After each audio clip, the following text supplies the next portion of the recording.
Ito pong ginagawa po natin na pagdinig sa Kamara ngayon, ay nasaksihan po natin. Ito po ay isang determination ng probable cause lamang. Kumbaga po sa justice system po natin, ito ay maihahambing o may kukumpara natin sa preliminary investigation sa piskalya o kaya sa ombudsman. So, ibig sabihin po dito, hindi pa po ito yung full-blown trial. So, kaya po dapat yung mga tanong po, kami po, mga miyembro ng Committee on Justice, dapat yung nag-a-act po kami bilang piskalya. So, yung mga tanong po namin dapat dun lamang sa kung ano po yung nakasaad sa sinumpaang salaysay or sa supplemental affidavit na isinumite ng mga resource person po namin. Kaya yun po kanina ay nangyari. Kaya puro mga clarificatory questions lamang yung mga tanong. Dahil pagka lumagpos po tayo dito, para na po itong trial. Yeah.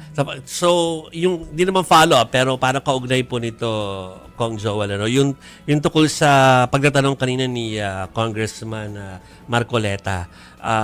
So, kaya siya nababara kanina dahil yung kanyang, aside from baka probing na, ay nakabase hindi na doon sa submitted affidavit, tama ba? Kasi merong submitted saka meron yung kumalat sa social media kagabi, 'di ba? Na handwritten. So lumampas ba siya doon kaya siya nababara kanina na wag niyang ituloy? Ang inaatake po niya kanina yung credibility ng ating resource person. Okay. Ang credibility po ng resource person ay masusubok po yan pagdating na po sa trial.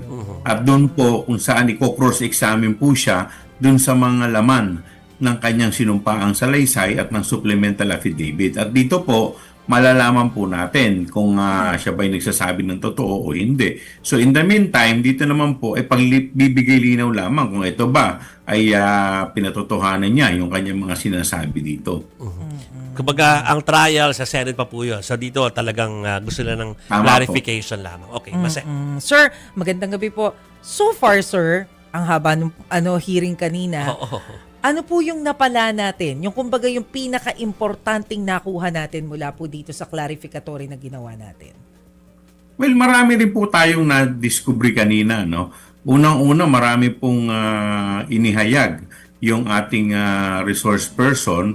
Kasi kung maalala po ninyo dun sa hearing sa Committee on Good Government, ang isa po sa mga tinatanong ng mga tao ay saan napunta yung pera pagkatapos po winidraw ni SDO Acosta at ni Fajardo nung ibinigay po nila ito sa mga security personnel sa katauhan po ni Colonel Chica at saka si Colonel Nolasco. So kanina, lumalabas na yung pera pala ay tinurn over dito po kay Madriaga base po sa kanyang sinumpaang salaysay. At ito naman ay kanyang dinistribute sa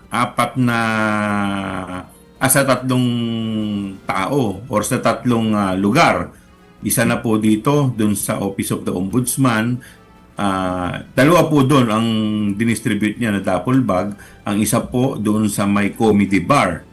At meron pa po doon sa isa na kanyang binabanggit kanina. So, dito po nakita po natin, kagaya po ng kanyang salaysay, sinabi nga niya na hindi po totoo na 11 days na inubos yung 125 million. Kanina, sinasabi niya less than 24 hours ay na-distribute na yung 125 million. So, kumbaga, na-establish dito yung issue on confidential funds. Tama po kayo. Opo. Pero, ano po yung importansya o gaano ka-importante yung pagpirma niya ng waiver doon sa kanyang doon sa kanyang bangko? Well, ito'y pagpapatotoo sa mga pumasok na pera doon sa kanyang bank account. Kagaya po ng sinasabi niya na siya po ay ginawang dummy kung saan may mga transaction po, ginamit po siya na pinadaan yung mga pondo.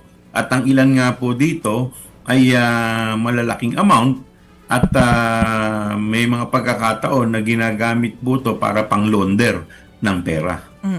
Pero sir, natapos na ba ni Madriaga yung kumbaga yung tungkulin niya, yung magiging role niya dito sa hearing na to, or babalik ba siya dun sa kasunod? Kailan ba yung kasunod? 22 ba, sir?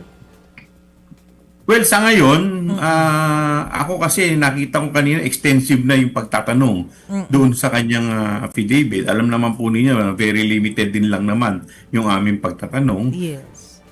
Siguro kakailanganin po siya, unless siguro meron pang miyembro na mag-request po sa kanya. Pero kung wala naman po, siguro makikita po natin siya pagdating na po sa Senado kung ito po ay maaaprobahan po sa plenaryo.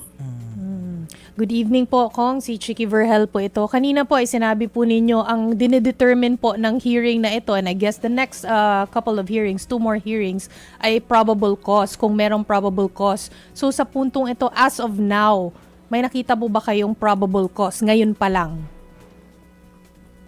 Very explosive yung kanina, no? So siguro i-reserve ko yan once na kami nagbotohan na.